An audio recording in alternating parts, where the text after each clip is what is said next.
თბილისის სპორტის სასახლეში საქართველოს საკალათბურთო ჩემპიონატის მორიგი ტურის მატჩები გაიმართა. საინტერესოდ წარიმართა საკალათბურთო კლუბ ოლიმპისა და შინაგან საქმეთა სამინისტროს აკადემიის კალათბურთელთა გუნდების დაპირისპირება. ოლიმპმა დაძაბულ ბრძოლაში მოწინააღმდეგე 82-79 დაამარცხა.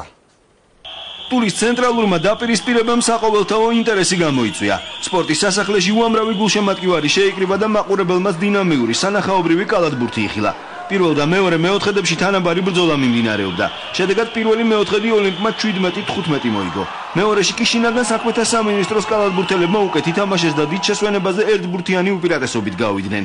37-26. პირველი მეოთხედის შემდეგ სიტუაცია გამოვასწორეთ და მეორეში დავწინაურდით კიდეც.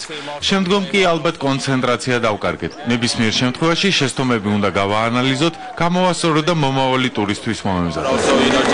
შესვენება ოლიმპმა ნაყოფიერად გამოიყენა. გია კაზანჯიანმა გარკვეული კორექტივები შეიტანა საკუთარი გუნდის თამაში. მესამე მეოთხედში ოლიმპმა 9 ბურთის სხვაობით 58-49 გაიმარჯვა. განსაკუთრებით აქტიურობდა გულშემატკივარი ოლიმპის ახლად შექმნილი ფან-კლუბი მთელი მატჩის განმავლობაში არ გაჩერებულა.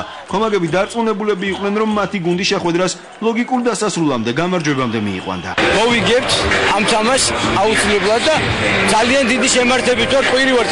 ოლიმპი ასწორებს ოლიმპი, მაგარია ოლიმპი. ახალი გუნდი არის, ძალიან კარგი მოთამაშეებისგან არის შემდგარი და ვფიქრობ, რომ ბევრი ცნობადი სახე არის. მინდა რომ უფრო მეტი მოვიდეს კიდე ჩემ მეგობრებსაც ვეუბნები და რაღაცა ერთობლივი ძალით ყველა გულშემატკივრებს.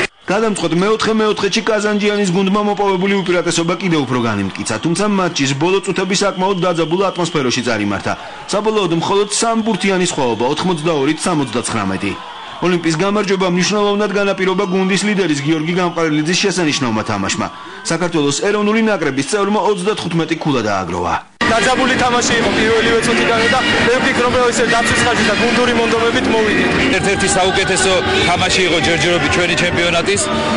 მადლობა მინდა გადაუხადო შესესე აკადემიას, რომელმაც მართლა ღირსეული მეტოქეობა გაგვიწია, მაგრამ უბრალოდ დავამატებ და უბრალოდ კიდევ ერთხელ აღვნიშნავ, რომ მიუხედავად თავისი ძალიან ახალგაზრდა ისტორიისა, ოლიმპი ჩამოყალიბდა რეალურ კანდიდატად ჩვენ ჩემპიონატის მოგების. დღევანდელი გამარჯვების შემდეგ ოლიმპმა 22 ქულა დააგროვა და სატურნირო ცხრილში მეორე ადგილზე იმყოფება. ეროვნულ ჩემპიონატს კი კვლავ არმიის საკალათბურთო კლუბი ლიდერობს. კოტეტუღუშის გუნდს 24 ქულა აქვს და პირველ ადგილზეა.